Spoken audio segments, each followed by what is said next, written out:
Focus reality and agro farming వారు premium farm land projects మన పొలం ఫేజ్ 1, 2 మరియు 3 కంప్లీట్ చేసుకొని మన పొలం phase 4 Wasar village at Narayana Khed లో ఆగస్టు 15 ఇండిపెండెన్స్ డే రోజు గ్రాండ్ లాంచ్ చేయడం జరుగుతోంది. లాంచింగ్ మరియు ఇండిపెండెన్స్ డే సందర్భంగా 5 గుంటాస్ ల్యాండ్ అవుట్ రేట్ లో బుక్ చేసుకున్న వారికి 1,50,000 రూపాయల డిస్కౌంట్ తో పాటు 2 గ్రాముల గోల్డ్ ఫ్రీగా ఇస్తున్నారు. పూర్తి వివరాలకు సంప్రదించండి. కుజ స్తంభించడం అనేది హాట్ టాపిక్ ఇప్పుడు. ఎందుకంటే జనరల్గా ఏంటంటే అది కుజుడు ఒక్కొక్క రాశిలో, మన ద్వాదశ రాశుల గురించి కూడా మాట్లాడుకోవాలి కనుక, ఒక్కొక్క రాశిలో ఏంటంటే 45 రోజులే ఉంటాడు. షార్ట్ టర్మ్ అనమాట, షార్ట్ పీరియడ్ అనమాట. సో ఈయన ఏంటంటే ఏమవుతుందంటే ఆయనకి ఇప్పుడు ప్రస్తుతం ఆగస్ట్ 26 నుంచి ఆయనేమో మిథునంలోనే ఉన్నారు. ఆయన మళ్ళా కర్కాటకానికి వస్తున్నారు అనమాట. కర్కాటకానికి వచ్చినప్పుడు ఆయన నీచపడతారు. సో ఇప్పుడు కుజుడేమో మిథునంలో ఉంటే మిథునానికి అధిపతి ఏమో బుధుడు అగైన్ ఏంటంటే ఎనిమి అవుతాడనమాట. మనం జనరల్గా ఏంటంటే ప్లానెటరీ పొజిషన్స్ కానీ ప్లానెట్స్ కానీ ఇప్పుడు 9 ప్లానెట్స్ ఉన్నాయి. 9 ప్లానెట్స్కి ఏంటంటే ఫ్రెండ్షిప్స్ అనేది మాట్లాడుకుంటాం, ఎనిమిటీ అనేది మాట్లాడుకుంటాం. సో మార్స్కి అంటే కుజుడికి బుధుడు ఎనిమి అవుతాడనమాట. సహజంగానే ఫ్రెండ్షిప్ దాంట్లో మన ఎనిమి అని తీసుకున్నాం. సో ఒక ఎనిమి ఇంట్లో ఉండి అలాగే కర్కాటకానికి వచ్చినప్పుడు నీచపడతాడు. సో కర్కాటకానికి వచ్చినప్పుడు నీచపడినప్పుడు స్తంభన అనేది జరుగుతుంది. అంటే ఏంటంటే, సో సింపుల్ ఎగ్జాంపుల్ చెప్పాలంటే మనకి ఒంట్లో బాగాలేదు, నలతగా ఉందనుకో, పని చేయలేము కదా. సో పడుకోవాలి, లేకపోతే రెస్ట్ తీసుకోవాలి అనుకుందాం కాసేపు. సో అక్కడే ఆగిపోతాం కదా, మిగతా పనులన్నీ ఆగిపోతాయి. సో అది స్తంభించడం అంటే అదనమాట. సో స్తంభించడం అనేది మనం రిట్రోగ్రేడ్ మోషన్ కూడా మనం నీచ పడినప్పుడు చెప్తాము. అలాగే మనం ఏంటంటే ఇప్పుడు రావుకేతులతో కలిసి ఉన్నప్పుడు కానీ, లేకపోతే కొంచెం retrograde motion in enemies house అనుకుందాం, అలాంటప్పుడు ఏంటంటే పనులు అనేవి జరగవు అంత ఈజీగా. మనకి తెలిసిన ఇంకో విషయం ఏంటంటే కుజుడు అనేవాడు మనకి ఇచ్చేది ఎప్పుడు అగ్రెసివ్నెస్ ఇస్తాడనమాట, కరేజ్ ఇస్తాడు. ఇవన్నీ ఎందుకు కావాలి మనకి? ఒక లైఫ్లో కావాలి కదా ఇవన్నీ. ఎందుకు కావాలి? ఒక పనిని మనం పూర్తి చేయాలి అన్నప్పుడు, ఏ పనైనా సరే, అది చిన్న పని అవ్వచ్చు, పెద్ద పని అవ్వచ్చు, వాళ్ళ దీన్ని బట్టి ఉంటుంది. అది పూర్తి చేయాలన్నప్పుడు మనకి ఆ ధైర్యం అనేది కావాలి, నమ్మకం అనేది కావాలి. ఇవన్నీ ఏంటంటే ముందుకు సాగడానికి ఒక సూచనలే కదా. సో ఇవన్నీ ఏంటంటే కొంచెం తగ్గుతాయి అన్నమాట. సో అందుకోసం మనం ఏంటంటే కుజ స్తంభన గురించి ఎక్కువ మాట్లాడుకోవడం అనేది జరిగింది. అసలు ఇప్పుడు ఏం జరుగుతోంది 2024, 2025లో చూద్దాం, అంటే ఈ ఇయర్స్లో. సో ప్రస్తుతం ఆగస్ట్ 26 నుంచి మనకి మిథునంలోనే ఉన్నారు. ఆయన మళ్ళీ ఏంటంటే కర్కాటకానికి 20th అక్టోబర్ వస్తున్నారు. 20th అక్టోబర్ నుంచి 21st జాన్ వరకు మనకి కర్కాటకంలో ఉన్నారంటే నీచ స్థితిలో ఉన్నారు. సో నీచ స్థితిలో ఉన్నప్పుడు స్తంభించినట్లు లెక్క. ఓకే, తర్వాత ఏంటంటే 7th డిసెంబర్ నుంచి రిట్రోగ్రేడ్ అవుతున్నారు. రిట్రోగ్రేడ్ మోషన్ అంటే అసలు ఏంటి అంటే వెనక్కి తిరిగి చూస్తున్నట్టు, స్ట్రైట్గా వెళ్లకుండా ఆగిపోయి వెనక్కి ఫ్లిప్ సైడ్ అంటూ ఉంటాం మనం, అలా చూస్తున్నట్టు అనమాట. అది ఎప్పటి వరకు ఉంది మనకి? ఫిబ్రవరి వరకు ఉందన్నమాట. సో ఇది కూడా ఏంటి, దీంట్లో మళ్ళా పైకి వెళ్ళడం అనేది జరుగుతుంది. ఇప్పుడు ఎలా వస్తుంది? ఒక కర్వ్ కింద, ఇప్పుడు ముందుకు సాగడం అవుతుంది, మళ్ళీ వెనక్కి తిరగాలంటే ఒక కర్వ్ వస్తుంది, మళ్ళా సర్కిల్ మళ్ళీ పైకి వెళ్ళాలి. సో మొత్తం కలిపితే ఏంటంటే 7th జూన్ వరకు ఇట్లా జరుగుతుందన్నమాట. అంటే 21st జాన్ నుంచి ఫిబ్రవరి 24th అనుకుందాం కాసేపు, అప్పటికి మనకి జెమిని అంటే మిథునంలో ఉంటున్నారనమాట. అదైన తర్వాత మళ్ళా కిందకి దిగడం అనేది జరుగుతుంది.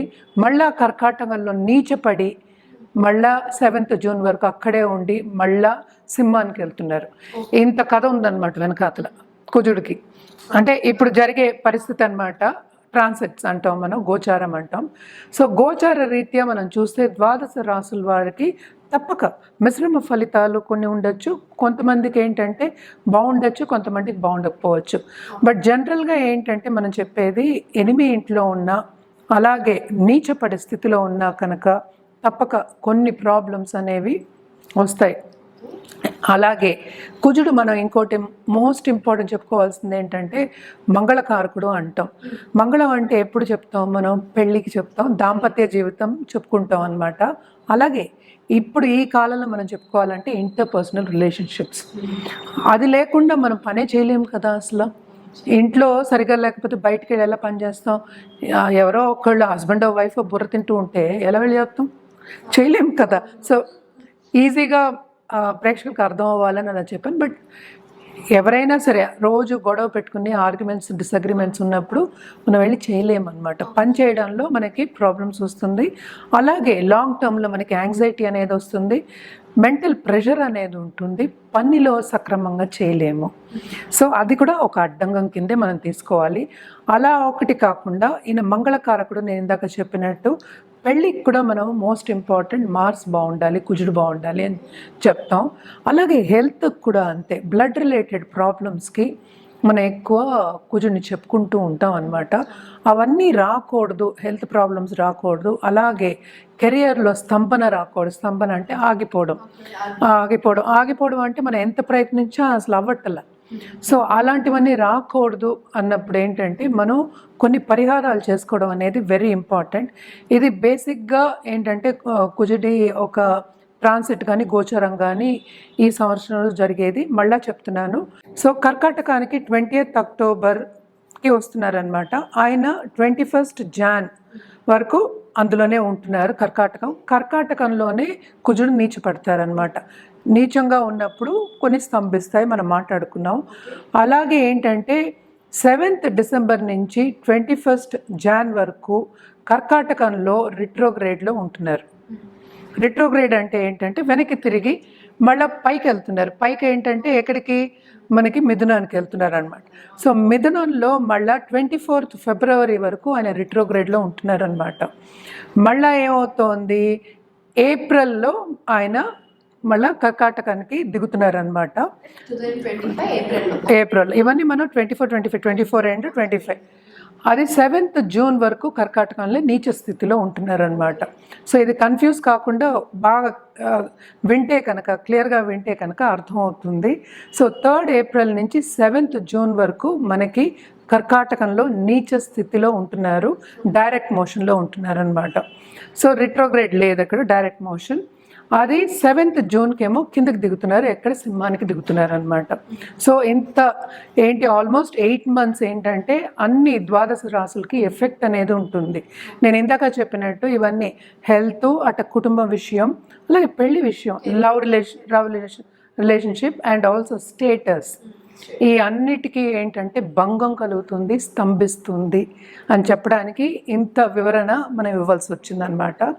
జనరల్గా ఏంటంటే మనం ఎప్పటికైనా కుజుడికి పరిహారం చేసుకోవాలి అన్నప్పుడు తప్పక సుబ్రహ్మణ్య స్వామికి చేసుకుంటాము. అలాగే ఏంటంటే దుర్గాదేవికి ఎక్కువ చేసుకోవడం అనేది ఆన్మాయిత్ అనమాట. సో జనరల్గా ఏంటంటే మనం ఓం కుజాయ నమః అని మనం మంత్రం కంటిన్యూస్గా చాంట్ చేసుకోవచ్చు అనమాట. తులారాశి వాళ్ళకి కుజ స్తంభన మూలాన్ని ఏంటంటే 2nd lord and 7th lord మనకి తెలుస్తూ ఉంటాయి. ఇన్ రిలేషన్ మనం చెప్తూ ఉంటాం. ఈ రాశి వారికి 2వ ఇంటి అధిపతి, అలాగే 7వ ఇంటి అధిపతి. సో తప్పక వీళ్ళకి ఏంటి దాంపత్య జీవితం అంటే పార్ట్నర్షిప్, బిజినెస్ కూడా మనం చెప్పుకోవాలి. దాంట్లో ఎడబాటు అంటే పార్ట్నర్ వాకౌట్ అయ్యే ఛాన్సెస్ ఉంటాయి ఈ 8 నెలల్లో. ఎస్పెషలీ ఏంటంటే ఈయన కుజుడు స్తంభించినప్పుడు, అలాగే రిట్రోగ్రేడ్ అయినప్పుడు, అలాగే స్తంభన ఎప్పుడు జరుగుతుంది? నీచంలో ఉన్నప్పుడు. ఈ 3 ఉన్నప్పుడు మాత్రం తప్పక వీళ్ళకి పార్ట్నర్కి వీళ్ళకి ఎడబాటు అనేది వస్తుంది, విభేదాలు వచ్చే ఛాన్సెస్ ఎక్కువ ఉన్నాయి. జాగ్రత్తగా ఉండవలసిందే. జాగ్రత్తలు చెప్తున్నాం అంతే. మనం మాట్లాడేది ఒక గ్రహం గురించే. సో మిగతా గ్రహాల గురించి అసలు మనం మాట్లాడలేవు, అవి కూడా ట్రాన్సిట్స్ అవుతూనే ఉంటాయి. కానీ కుజస్తంభన గురించి మనం ఎందుకు మాట్లాడుతున్నాం అంటే పైకి కిందకి వెళ్తూ ఉన్నాడు, తిరుగుతున్నాడు. సో ఇబ్బంది పెట్టడం అనేది కామన్గా మనం చెప్పుకుంటున్నాం అనమాట. ఇబ్బంది పెట్టడం అనేది కామన్. అలాగే 2nd హౌస్ అధిపతి కూడా అయ్యాడు కనుక ఆయన ఎక్కడ 10వ ఇంట్లో ఉంటున్నాడు కనుక, అంటే 10 మనం చూసాము అంటే 9, ఈ 2 ఇళ్లల్లోనూ ఆయనకి ఇప్పుడు సంచారం జరుగుతోంది కూడాను. సో అలాగే రిట్రోగ్రేడ్ అయినప్పుడు ఏంటంటే వాళ్ళు చేస్తున్న పనిలో మనం చేస్తున్న కెరియర్ అందాం, లేకపోతే ఒక కర్మ చేస్తున్నారు అనుకుందాం. వీళ్ళు చేస్తున్న పనిలో ఏంటంటే తప్పక స్తంభించిపోయే ఛాన్సెస్ ఎక్కువ ఉన్నాయి. అలాగే మనం చూసాము అంటే డైరెక్ట్ మోషన్ అయినప్పుడు మాత్రం తప్పక వీళ్ళకి ఆపర్చునిటీస్ అనేవి చాలా ఎక్కువ వస్తాయి. అలాగే ఏంటంటే ఆఫీస్లో వాళ్ళ బాసెస్ కూడా పిలిచి మన్నన చెప్పడం కూడాను, అంటే పొగడడం, అలాగే బాగా చేశారు అప్రిషియేట్ చేయడం, అలాగే ఏంటంటే ఇంక్రిమెంట్ రావడం కానీ ప్రమోషన్స్ రావడం కానీ ఛాన్సెస్ ఉంటాయి అన్నమాట తప్పక. కానీ ఏంటంటే వీళ్ళు ఎక్కువ ఖర్చు పెట్టే ఛాన్సెస్ వీళ్ళకి ఉంటాయి. ఎస్పెషలీ ఇన్వెస్ట్మెంట్ చేసుకుంటారు అనేది ఒక సూచన. అంటే ఏంటి, ప్రాపర్టీ కొనుక్కోవడం కానీ లేకపోతే ఖరీదైన వస్తువు కొనుక్కోవడం కానీ తప్పక చేస్తారు. అండ్ ఆల్సో మనం చూసాము అంటే స్తంభించిపోయినప్పుడు, అంటే నీచ స్థితిలో కుజుడు ఉన్నప్పుడు కానీ తప్పక వీళ్ళకి కొన్ని ప్రాబ్లమ్స్, ఆబ్స్టికల్స్ అంటే ఏంటి, వాళ్ళు చేసే పనిలో వచ్చే ఛాన్సెస్ ఎక్కువ ఉన్నాయి. ఇదేంటంటే మనకి చూసాము అంటే అక్టోబర్ 26 నుంచి జరుగుతోంది, జూన్ 7 వరకు జరుగుతోంది అనమాట. సో 2 సార్లు ఏమో నీచ స్థితికి వచ్చి మళ్ళీ పైకి వెళ్ళి మళ్ళీ వస్తున్నారు కనుక తప్పక వీళ్ళు పరిహారాలు చేయడం అనేది వెరీ వెరీ ఇంపార్టెంట్.